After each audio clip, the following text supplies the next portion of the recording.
गिरिडीह में एक मरीज की मौत हो गई। आरोप है कि गांडुए के सीएससी अस्पताल में इलाज के अभाव में मरीज की मौत हुई है। मौत के बाद परिजनों ने जमकर बवाल काटा।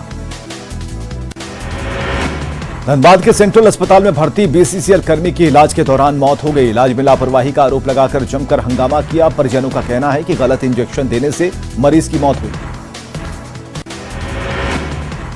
जमशेदपुर के बाजारों में स्वास्थ्य सुरक्षा सप्ताह की धज्जियां उड़ रही हैं। सब्जी मंडियों में पहुंची भीड़ सोशल डिस्टेंसिंग का पालन नहीं कर रही। इन बाजारों में प्रशासनिक आदेश बेअसर साबित हो रहा है। कोडरमा में लॉकडाउन की धज्जियां उड़ाई जा रही हैं। सतगावा प्रखंड में चोरी छिपे लोग दुकान चला रहे हैं, जिसके बाद प्रशासन ने 2 दुकान को सील कर दिया है। गुमला जिले में बढ़ते कोरोना वायरस के मामलों के बीच ग्रामीण क्षेत्रों में रह रहे लोग कोरोना की चेन को तोड़ने को लेकर आगे आ रहे हैं। घाघरा प्रखंड मुख्यालय में विभिन्न जगहों पर रैपिड टेस्ट कराने को लेकर लोगों को जागरूक किया जा रहा है। बोकारो में जल्द ही 18 साल से अधिक उम्र के लोगों को वैक्सीन दी जाएगी। राज्य मुख्यालय की ओर से सभी स्वास्थ्य विभाग को तैयार रहने का निर्देश दिया गया है। जल्द ही राज्य में चयनित 6 जिलों में वैक्सीनेशन का काम शुरू होगा। पलामू के हुसैनाबाद में लॉकडाउन के नियमों की धज्जियां उड़ाई जा रही हैं। लॉकडाउन के बावजूद हुसैनाबाद थाने से महज 100 मीटर की दूरी पर दुकानें खोली जा रही हैं और इन दुकानों पर लोगों की खासी भीड़ बगैर सामाजिक दूरी का पालन करते हुए नजर आ रही है। अगर हालात यही रहे तो कोरोना भयावह रूप ले सकता है। हजारीबाग में कोरोना संक्रमण ने अपने पैर पसार लिए हैं और इसी के चलते दवाई दुकानों पर लोगों की खासी भीड़ इकट्ठी हो रही है।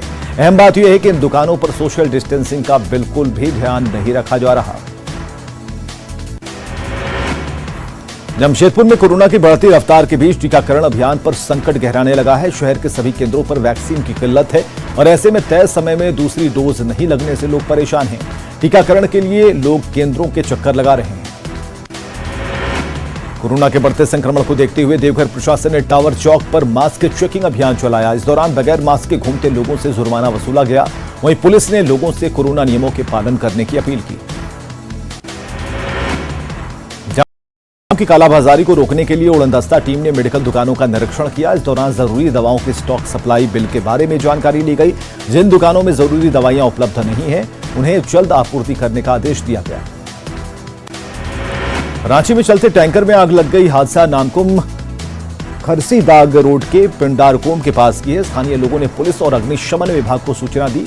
आग बुझाने में स्थानीय लोग जुटे हैं।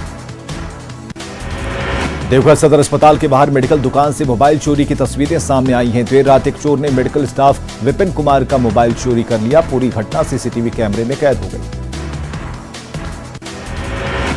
गुमला जिले के ज्वारी थाना क्षेत्र में उस वक्त सनसनी फैल गई जब 65 साल के एक बुजुर्ग की लावा नदी में गिरने से मौत हो गई। मृतक होंगते कोरवा आदिम जनजाति समुदाय का बताया जा रहा है। बासुकीनाथ के दुमका देवघर मुख्य मार्ग पर 2 मालवाहकों में जबरदस्त टक्कर हो गई। इस टक्कर में एक ड्राइवर बुरी तरह से घायल हो गया, जबकि एक मौके पर ही एक की मौत हो गई।